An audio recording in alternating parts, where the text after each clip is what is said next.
Miss, 9 o'clock. This evening for supper we had soup, fish, cold ham and mashed potatoes. We had English salad too. We drank English beer and the children drank English water. We had a good English meal this evening and we enjoyed it because we are English, because we live in the suburb of London and because our name is Smith. Mashed potatoes are very nice with cold ham. The mayonnaise was fresh. The mayonnaise from the grocer around the corner is much better quality than the mayonnaise from the grocer opposite. It's even better than the mayonnaise from the grocer at the bottom of the hill. Ugh. Ugh. Of course, I don't mean to say his mayonnaise is bad. Yet the fact simply remains that the mayonnaise from the grocer round the corner is the best. Mary did the potatoes very well for once. Last time she didn't do them at all well. I only like them when they're done nicely.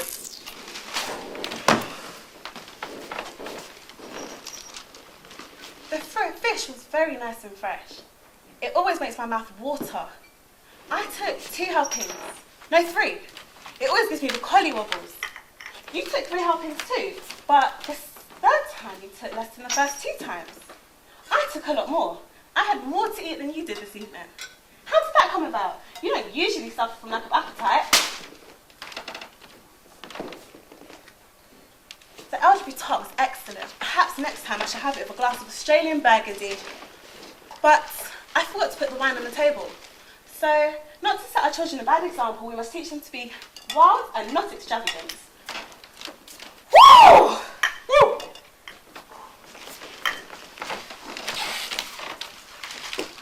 Yogurt is very good for the stomach, lumbar regions, appendix and apophysis.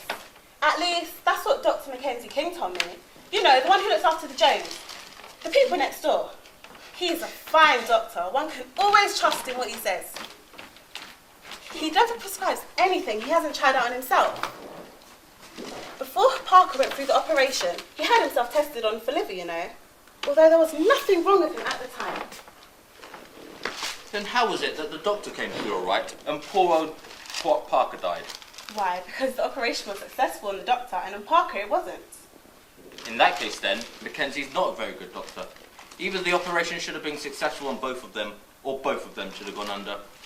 What do you mean? Well, if they both can't be cured, a really conscientious doctor ought to die with his patient. A doctor, as captain, goes down with his ship. He doesn't survive the wreck. You can't compare a boat to a patient. And why not, pray? After all, even a boat has its little ailments.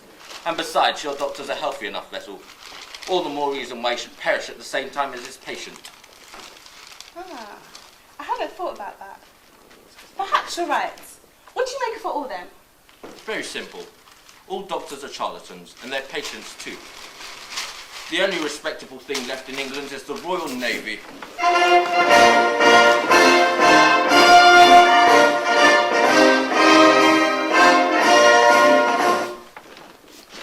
But not sailors. No, of course not. There's a thing I can never understand. In the births, deaths and marriages column of the paper, why the devil do they always put the age of the deceased person and never tell you how old their babies are? It doesn't make any sense. It's never struck me before.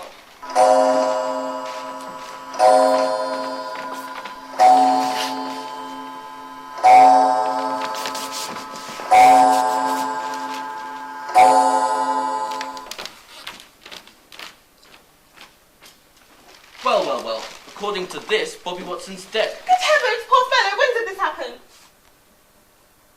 What are you looking so surprised about? You knew perfectly well he was dead. He died about 2 years ago. You remember, we attended his funeral about 18 months ago. It must be. Of course, it came back to me at once.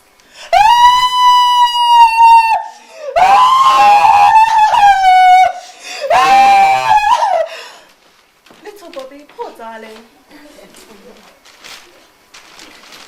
What do you mean, poor darling? I was thinking about his wife. Her name was Bobby like his, as they had the same name. When they were out together, you could never tell one from the other. It was only really until after he had died, you could tell which was which. But fancy, even now, people still confuse her with her dead husband when they give their condolences. Did you know her, dear? I only saw her once, quite by chance, at Bobby Watson's funeral. I've never seen her. Is she nice looking? She has regular features, but you can't call her beautiful. She's too tall and too well built. She has rather irregular features, but everyone calls her beautiful. A trifle too short and too slight, perhaps. She teaches singing.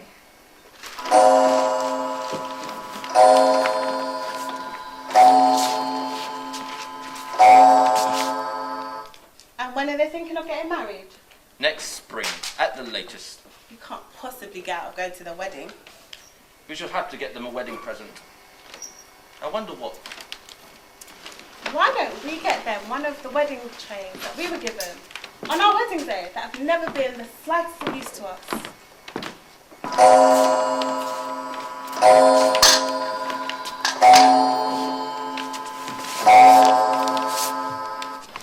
It's a shame for her to have been widowed so long. Luckily, she didn't have any children. Oh, that would have been too much. Children? What on earth would she have done with them? She was still young. She may quite well marry again. Anyway, mourning suits her extremely well. But what will she do with the children? There's a boy and a girl, you know. How do they call them?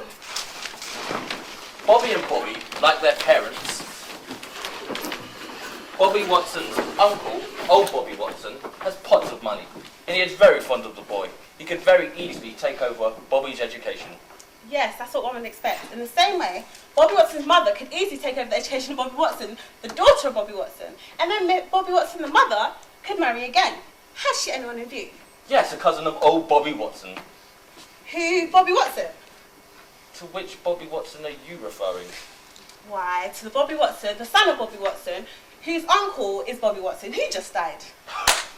No, it's not that one. It's the other one. It's the Bobby Watson who's the son of old Bobby Watson, who's the aunt of the Bobby Watson who just died. Oh, you mean Bobby Watson, the commercial traveller? They're both commercial travellers. Ah, what a good job. They do well out of it, though. Yes, when there's no competition. And when isn't there any competition? Tuesdays, Thursdays and Tuesdays. 3 days of the week. So, what does he do on the other days? He has a rest. He sleeps.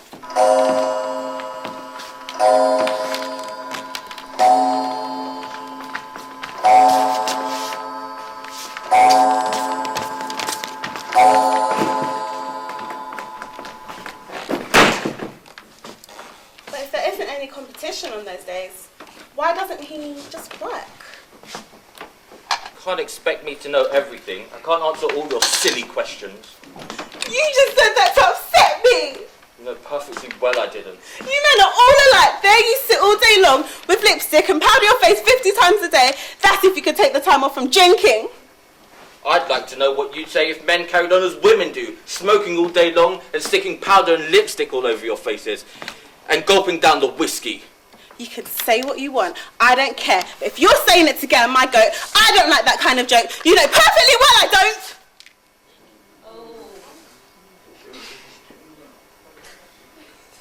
Why are you spitting fire like that, my little roast chicken? You know I was only saying it for fun. What a couple of old lovebirds we are. Come along now, we'll put the lights out and go bye-byes.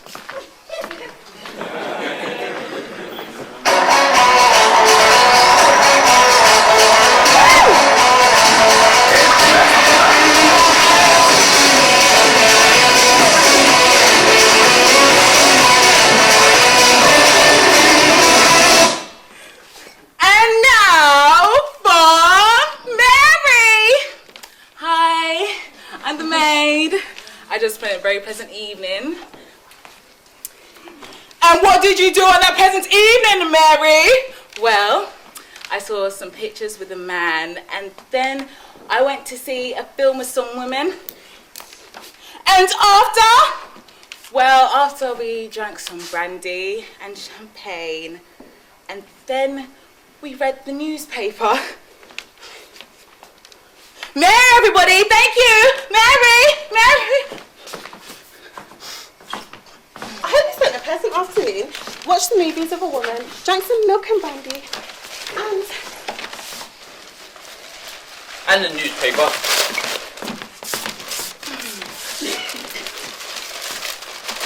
Your guest, Mr. and Mrs. Martin, are waiting at the door.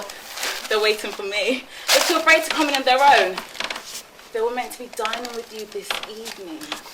Yes, we were expecting them, but as they showed no sign of coming, we went without them. You shouldn't have let them off like that, Mary. But you gave me permission! We didn't do it on purpose.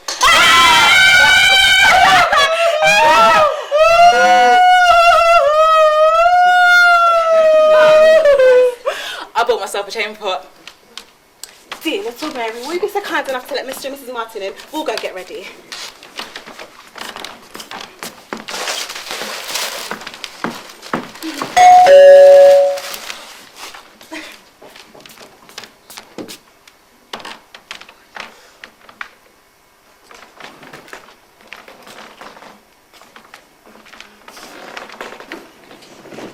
What do you mean being so terribly late? It's not polite. You must arrive punctually. You understand?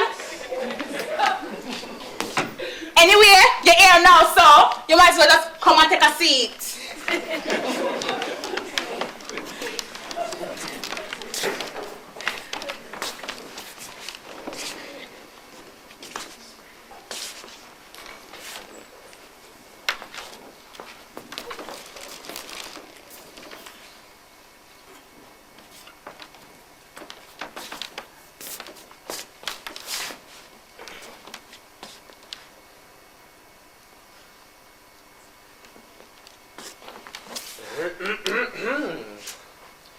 I beg pardon, dear madam, but it seems to me, if I'm not mistaken, that I've met you somewhere before. It seems to me too, sir, that I've met you somewhere before. Could it possibly be, madam, that I've caught sight of you in the city of Manchester? Well, that is quite possible since I come from the city of Manchester, but I have no clear recollection of it.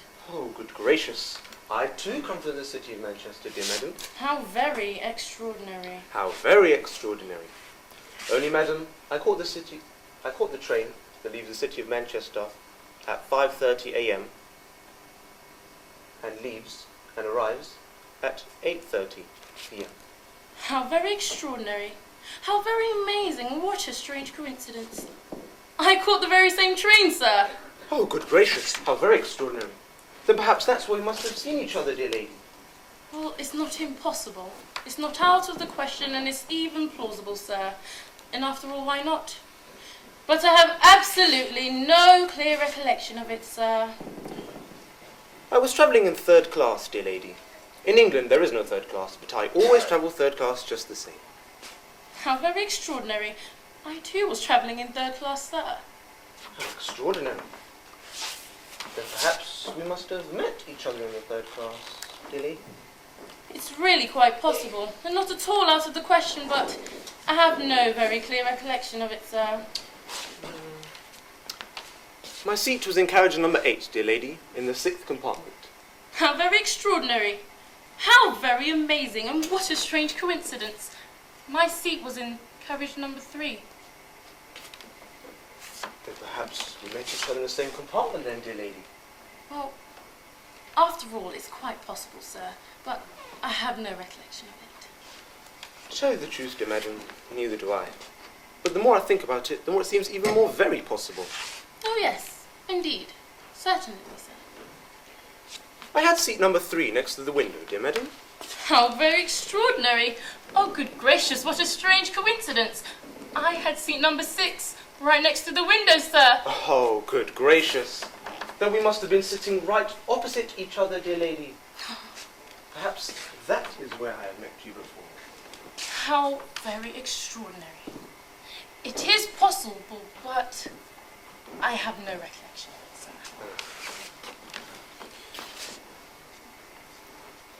Since I arrived in London, I have been living in Broomfield Street, dear madam.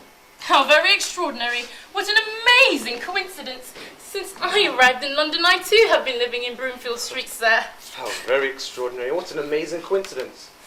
So perhaps that's where we must have met each other, dear lady? How very extraordinary. How very amazing. But after all, it's quite possible, but I have no recollection of it, sir. I have a flat on the 5th floor, dear lady. How very extraordinary. I too have a flat on the 5th floor, sir. How very extraordinary. How very extraordinary, how very extraordinary. You know, in my bed, there is a bedroom. And on my bedroom, there is a green eiderdown. And in my bedroom, with its bed and its green eiderdown, is at the end of the corridor between the WC and the library, dear lady. Well, what a coincidence! Oh, good gracious, what a strange coincidence! In my bedroom, too, there is a bed with a green eiderdown, and it's at the end of the corridor between the WC, sir, and the library. How very extraordinary. Then, therefore, we must live in the same room, and therefore must have slept in the same bed, dear madam. Perhaps that is where we have met each other? How very extraordinary, how very amazing, and what a strange coincidence. It's really quite possible that is where we have met, and perhaps even last night. But I have no clear recollection of it, sir. Dear lady, I have a little daughter, and my little daughter lives with me. She has very pretty hair. She is 2 years old. She has one red eye and one white eye. And her name is Alice, dear lady. Oh, what an amazing coincidence! I too have a little daughter, and she's 2 years old, and she has one red eye and one white eye, and she's very pretty, and her name is Alice too, sir! Oh, how extraordinary! Could it be that she's the one and the same then, dear madam? How very extraordinary! But after all, it's quite possible. Then, dear lady, I think there can be no mistake. We must have seen each other before. And you are my very own little wife, Elizabeth. I found you again. Donald, darling, it's really you!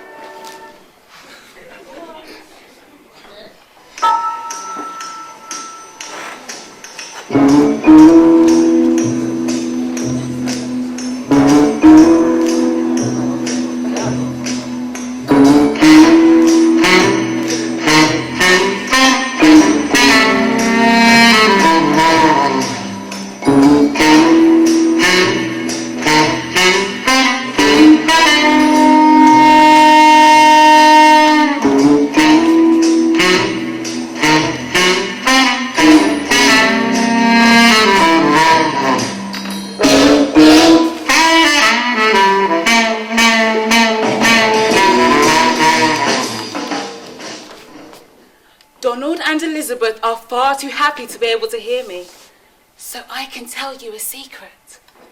Donald is not Donald and Elizabeth is not Elizabeth, and I'll prove it to you. The child Donald speaks of is not Elizabeth's daughter, not the same child at all. Donald's little girl has one red eye and one white eye, just like Elizabeth's little girl, but whereas it is the right eye of Donald's child that's red and the left eye that's white. It's the left eye of Elizabeth's child that's red and the right eye is white. Consequently, the whole fabric of Donald's argumentation falls to the ground when it encounters this final obstacle which annihilates his entire theory, in spite of this extraordinary coincidence which appears incontrovertible evidence to the contrary, as Donald and Elizabeth are not in fact they are not in fact the same parents, they are not in fact Donald and Elizabeth!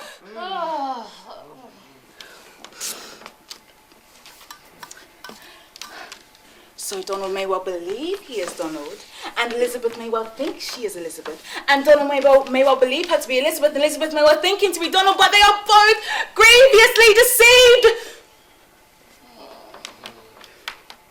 But who is the real Donald, and which is the real Elizabeth, and who could possibly be interested in prolonging this entire misunderstanding?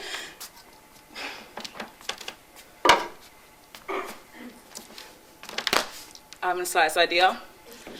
Let's just leave no attempt to find out. Let's just leave things strictly as they are. Mary! Mary! My real name is Sherlock Holmes.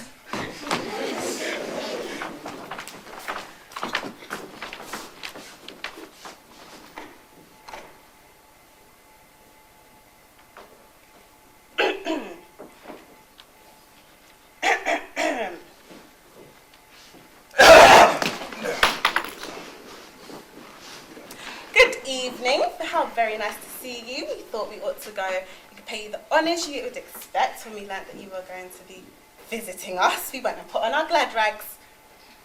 We've been expecting you for hours. We'd have nothing to eat all day. Why have you come so late?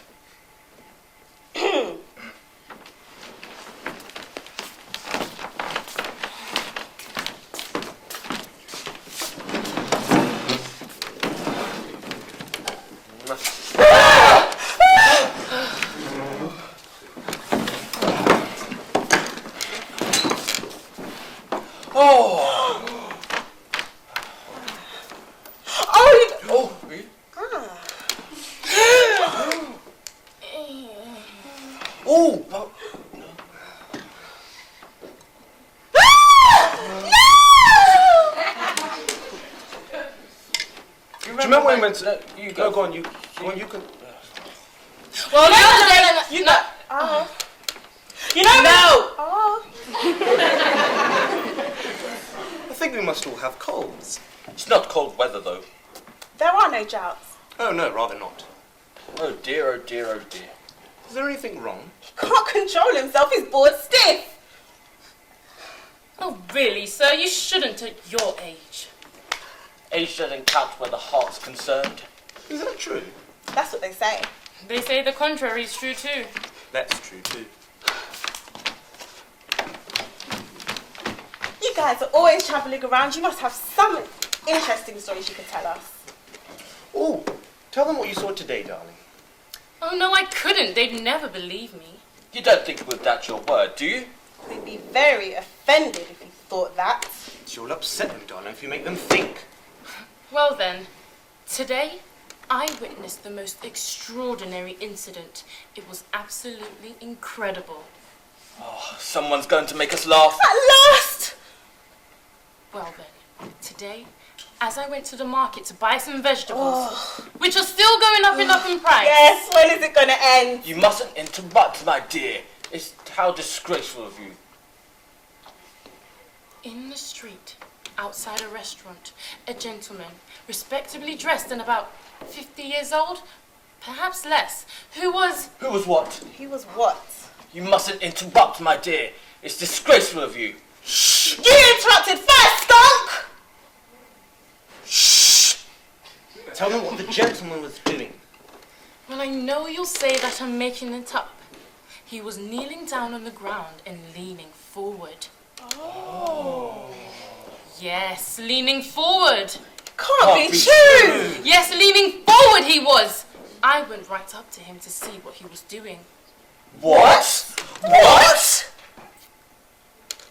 His shoelaces had come undone, and he was tying them up! Fantastic. If I'd heard that from anyone else, I'd never believed it. Why not? There are even stranger things to be seen about the town. Only today, for example, I was in an underground train, and there was a gentleman sitting there, large as life, reading a newspaper. What an odd character. Perhaps it was the same gentleman.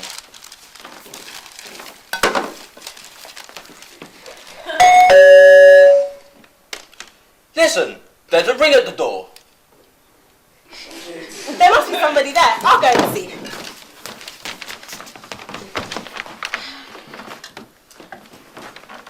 Nobody. I'll give you another example.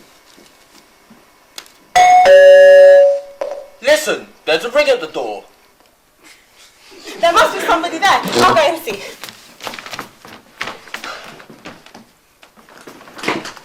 Nobody. You were saying you were going to give us another example. Listen, there's a ring at the door.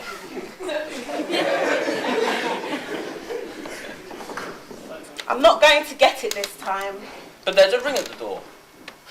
There was nobody there the first time, nor the second time.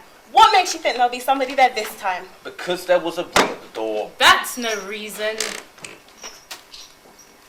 I'm quite sure it isn't. When you hear a ring at the door, it generally means that there's someone there. You saw what happened just now.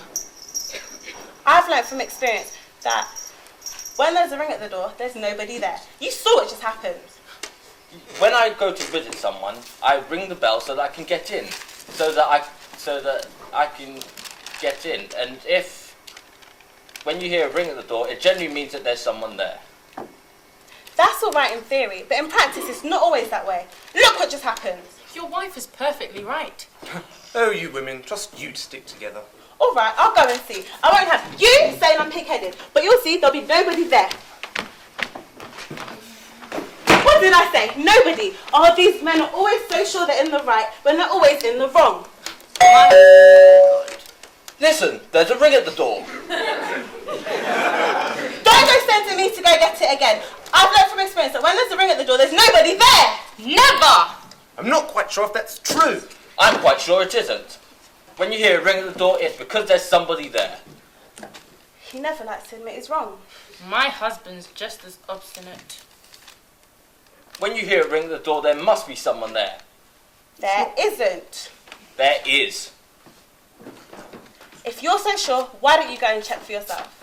I jolly well shall go, and you'll see there'll be someone there.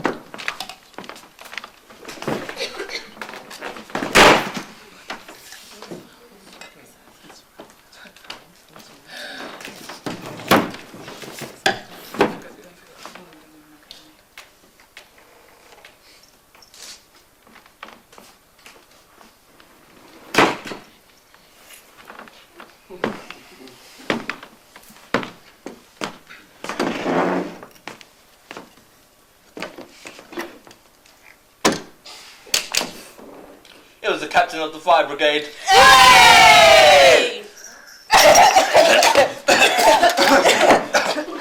I could buy a pocket knife for my brother, but you could not buy an island for your grandfather. Ah. When one walks on one's feet, one can always keep warm with the aid of coal and electricity. Oh. Sell a pig today, eat an egg tomorrow. In life, you've got to look out the window. You may sit on the chair when the chair hasn't any. One can always be in two places at once. Oh. The ceiling is above us and the floor is below us. When I say yes, We all have our cross to bear. Oh. Describe a circle and stroke it back and it turns vicious. Yes.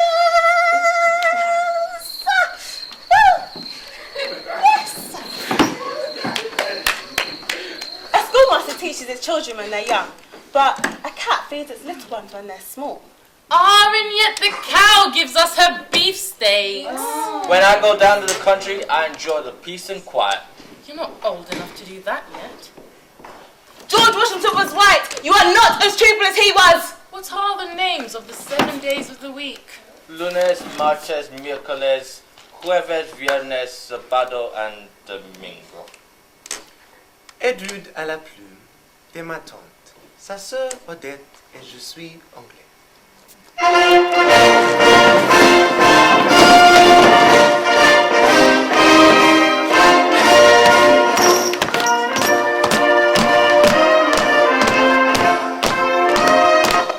What a funny family. I'd rather see a bird in the field than a mower in a wheelbarrow. A haddock in a paddock is better than a crab in a lap. An Englishman's word is a I don't know enough Spanish to have myself understood.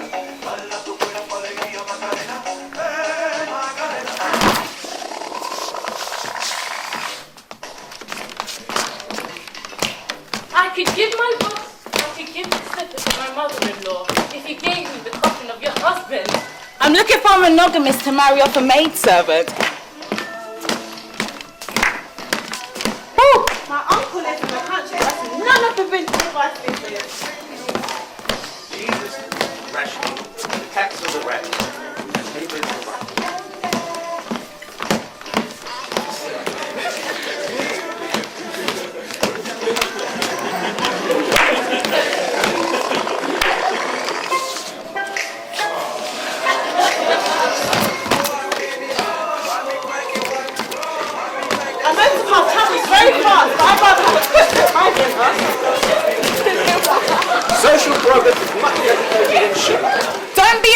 Goose, kiss the conspirator already. I'm waiting for Mohammed to climb that mountain.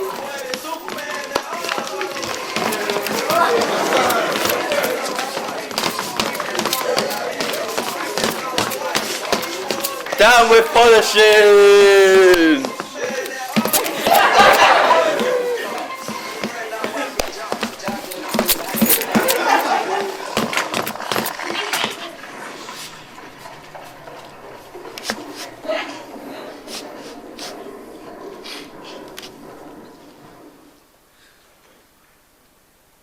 Have you heard of the bald prima donna?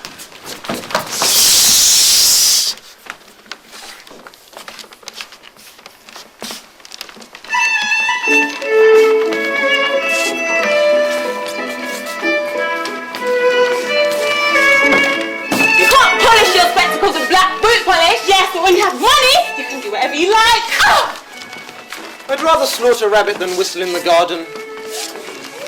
Pistletoe, pistletoe, pistletoe, pistletoe, pistletoe, pistletoe. What a pissing! What a pissing! What a pissing!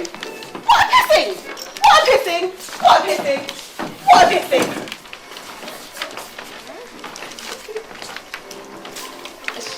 A shower of pities, a shower of pities, a shower of pities, a shower of pities, a shower of pities, a shower of pities, a shower of pities.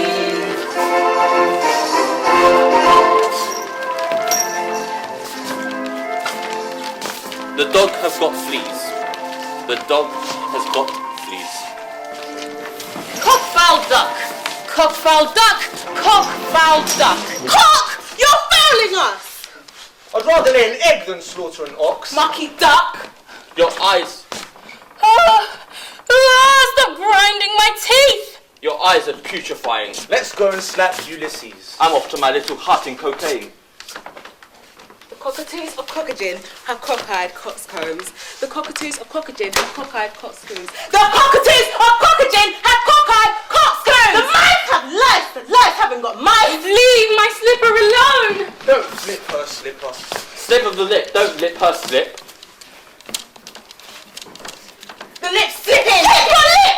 Flip the slipper. Lips the flip. Flip the clipper. Flippity gibbet. Flippity flapper! I'll slap your flipper. Gibbety flip it. Flip my slapper. Yeah, don't flip her. She's falling to pieces.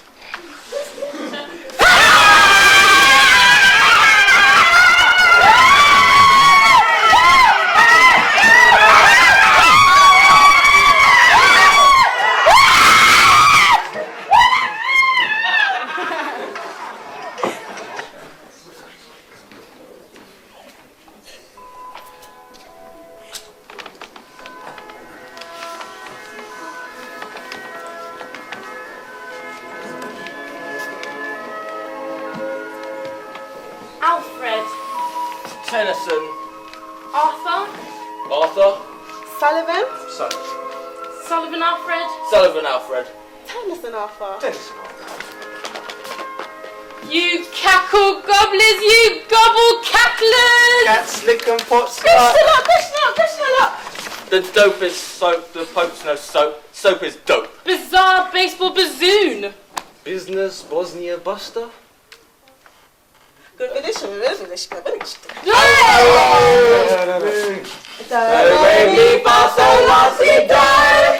Doe, a deer, a female deer, ray, a double got a son. Me, a name I call myself, but a longer way to run. So, a needle full of thread, love, a lead to follow sun. Tea, a drink of jam and bread, and will bring us back to dough. Dope. Choo-choo! Choo-choo!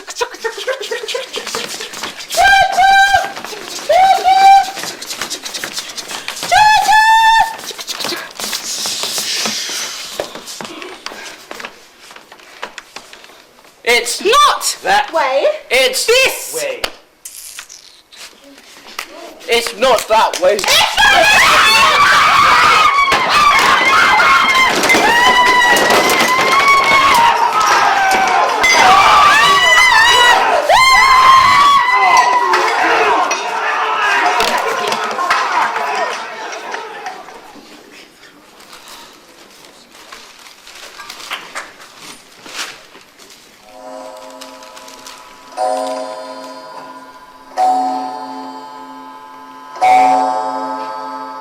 Yes, 9 o'clock. This evening for supper we had soup, fish, cold ham, mashed potatoes. And we had a good English salad. And we had good English beer to drink. The children drank English water. We had a very good meal this evening. And that's because we are English. Because we live in a suburb of London. And because our name is Smith. The mashed potatoes were quite fresh. The mayonnaise was also fresh too. The mayonnaise from the grocer around the corner is much better quality than the mayonnaise from the grocer opposite. It's even better than the mayonnaise from the grocer at the bottom of the hill. Of course, I don't mean to say that his mayonnaise is bad.